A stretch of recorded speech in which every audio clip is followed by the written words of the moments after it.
Kingy, what's your first crack? It's been a long day. It's been a long couple of days, I think, for David Teague. And I just want Luke Sayers to say something. Just end this, cut the cord, because what happens tomorrow? Does David Teague walk into work tomorrow and just sit at the desk and start planning for exit meetings, start planning for the staff challenges that are in front of him at the moment? What can he physically do? He can't do anything. That's the expectation, though, isn't it? There's uncertainty with every point of the way. So I think that they owed this guy an answer as soon as they possibly could. They know the answer. And we all know what the answer is, because if you're endorsing him, we haven't done that for 3 months. Yeah. So you're not going to start Sunday night after round 23. So I think it's gone beyond poor and gone beyond disrespectful for me. This is really damaging to the culture of your football club now. If you're walking in as the fresh president, end things in the correct manner. End things like you would want them to be ended for yourself personally, and make the call. If they haven't clearly done that today, I would expect it to be done today. You thank him. You're entitled to make those calls. No one's upset with the decision. You're on the board. That's your role. Make your call. Be right, be wrong, don't care. But do it in a respectful manner. It is now dragging on into the Monday. If it's not done first thing tomorrow morning, then what do we do then? What does he do Monday afternoon? What does he do Tuesday? I think Liam Pickering makes a lot of sound points on this.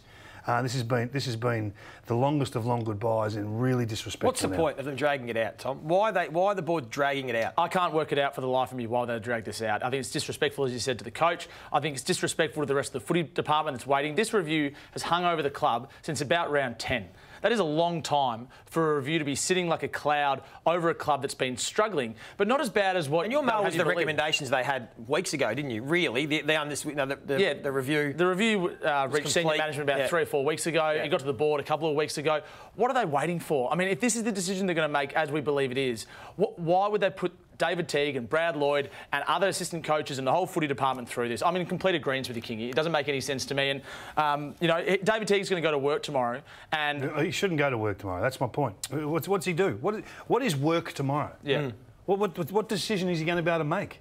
He's not going to be able to make any decisions. He's going to be lucky if people answer his calls tomorrow.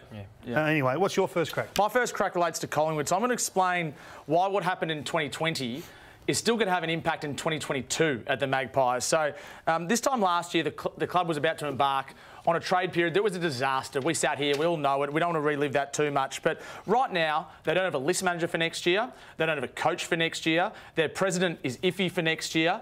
Their footy manager they've got, the CEO they've got. And now they've got a captain, make no mistake about this, who's weighing up his options for next year. Now, Scott Pendlebury, I fully believe, wants to stay at Collingwood. That is his #1 preference. But he is open to listening to offers from elsewhere.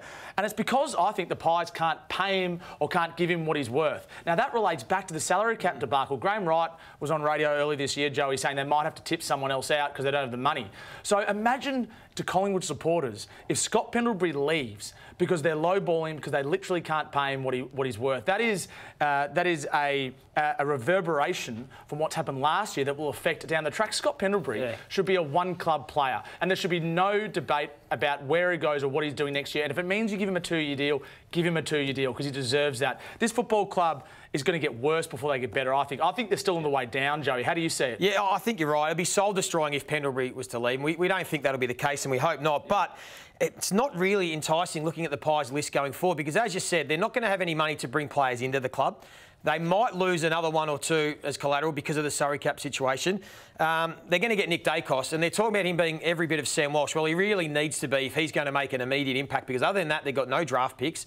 I'm still not sure about their young talent. I mean, they've debuted 9 players, I think, this year. No rising star nominees amongst those 9. Some of them have shown they've got some real upside, but there's a lot that you still... Are they still on the way down? I think they still are on the way down. And they're going to finish... Well, they will have finished second bottom now because of Adelaide winning this afternoon, the other game. So they've finished second last.